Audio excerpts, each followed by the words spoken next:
What makes the existing Indian animated media so dull and uninteresting while being cringe-worthy?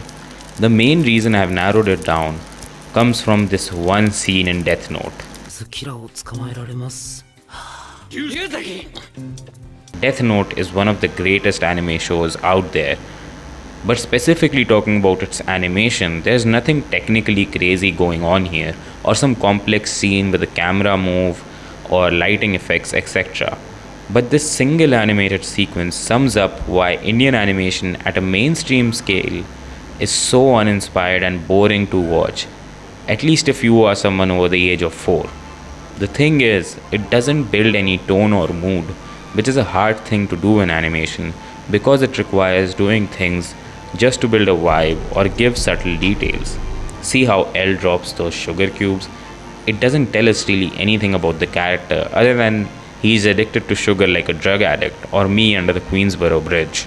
There are a million more examples of this happening, especially in Japanese animation, but if we look at the Indian counterparts, there are no real scenes where we sit with the characters and understand them or step into their world. That's why it's not immersive. We don't get who Chota Bheem is other than a one-dimensional character. We don't care about Dholakpur or any of these characters. I can point to Tenali Ram cartoon, it was actually pretty good, but currently I don't know any Indian animated shows that take the time to just let you breathe in the animated universe or show the characters as more than one thing. Now I know comparing it to Chota Bheem is not really fair because Chota Bheem is aimed at a very young audience, but even Western cartoons which were aimed at literal babies have a better animation production quality than Chota Bheem. The Indian animated shows like The Legend of Hanuman come off as very robotic and programmed. Especially Legend of Hanuman seems like a video game sometimes where a character just walks from point A to B without seeming motivated or acting like a person, being a little inefficient. And that's the reason why they don't do that, because it's inefficient. If we look at the Death Note scene again, you can see that those sugar cubes are all hand drawn and painted. Someone had to draw each of them at an acceptable quality for at least 12 frames a second, not to mention the character reaction. It adds nothing towards the plot or a huge gag that will get a audience reaction. It's just a throwaway thing, something an actor might do as an improv move in the scene to add some depth to their character, or something that might happen in real life because एक गांड पे रैप्टा मारा ना सड़क पे हकता फिरेगा. Oh, sir. that's why it's so hard to make animated characters feel real, other than just the weight or realistic textures and lighting. Real people aren't always efficient.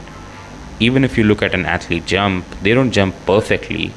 Or if you see food like laddu isn't actually perfectly one shade and in the same shape, it has its own texture and color. It changes its shape when you hold it or bite into it. But animating all these little nuances costs a lot of money, even though the workers are underpaid somehow. So who gets the profit? But for real, Death Note is an anime that costs 1 million, yes, $1 fucking million और हमारे scene का हाल तू समझता है Animators. ऐसा कमा पा रहे हैं be honest with me per episode. Even it had some bad animation here and there. While Chota Bheem or even The Legend of Hanuman cost a fraction of that money. The Chota Bheem movie costs 18 crore rupees for an entire movie. That's crazy. That's a whole movie that costs 1/10 of the budget of a 20-year-old anime show without even adjusting for inflation. Just for an episode. That's probably why Indian animation will look like shit for years to come. But till then, you can watch animators on Instagram because damn, these people are talented. That's the thing. It's not just about talent or infrastructure. I think a lot of Indians and even countries like Pakistan, where people have taught themselves animation through YouTube or just going abroad for studies, people have learned to animate. I'm not saying that it's some technical difficulty that we can't come over or some creative difference. The problem lies in how seriously animation is treated in a country. And in India and most part of the world, animation is not treated that seriously, especially 2D animation, which is even more costly and inefficient to produce. compared to 3D animation, which has completely taken over India. And it looks like fucking shit, guys. It looks like my first Blender project. Like, I made a better donut thanks to Blender Guru than all of these guys have made on Nickelodeon and Hangama and all the shit that they're producing.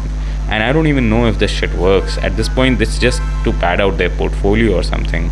Because I don't know a single kid who gives a fuck about these shows or buys these toys. But maybe this is a multi-billion-dollar industry. I don't really know or care, because the real problem is that we are not making any good culture.